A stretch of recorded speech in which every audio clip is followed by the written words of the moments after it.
کم شهر مځکه چې شوي هغه د خپل رب په حکم سره ششن کې میوې سبزي زرغونوي او کم مځکه چې خراب وي هغه د ناقص پیداوار نه علاوه بل هیڅ نه زرغونوي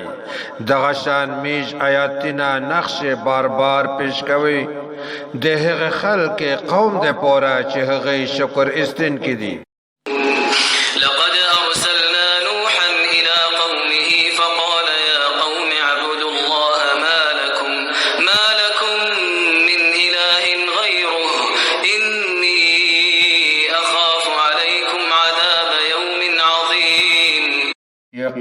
یقینا مجنوح علیہ السلام خپل قوم ته لجلو نو هغه وویل ای زمو قومه توسې د الله تعالی عبادت کوئ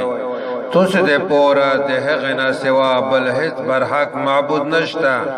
بشک زه په توسې د لوی ریزې د عذاب نه ویریږم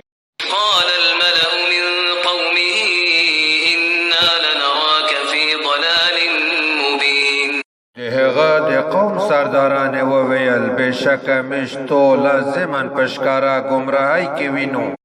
قال يا قوم ليس بي ضلالة ولكني رسول من رب العالمين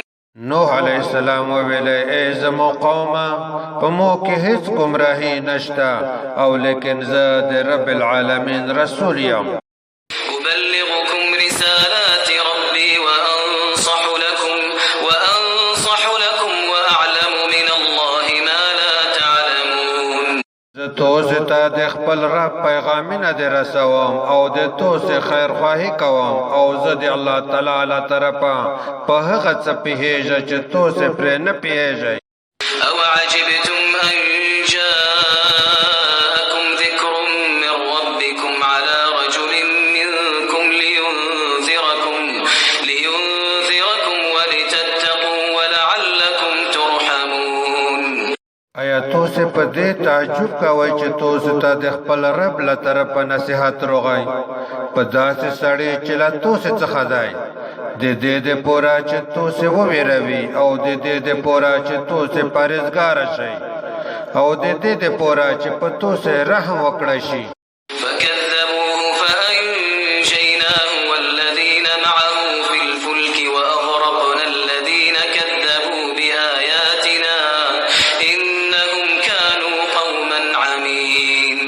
نو هغوی د نوح علیہ السلام دروغجن وګڼه نو میش هغه ته او هغه کسانو ته چې د ده سره په کشتۍ کې وي نجات ورکړه او هغه کسان مو غرق کړل چې زمیش آیاتونه یې دروغ ګڼلې وي بېشکه هغه ړانده خلک وي وإلى عاد أخاهم هودا قال يا قوم اعبدوا الله ما لكم من إله غيره أفلا تتقون او میش لجل وعاد قوم ته د هغه ورور هود علیہ السلام هغه هود علیہ السلام ویل ای زما قومه توسې د الله تعالی عبادت کوئ توسې د پورا د هغه نه سوا بل هیڅ برحق معبود نشته آیا نو توسې د الله تعالی نه ویریږئ قال الملأ الذين كفروا من قومه إنا لنراك في سفاهة وإنا لنظنك من الكاذبين هغه د قوم کافر سرداران وویل بشک میش خامخا تو په کم عقلی کې وینو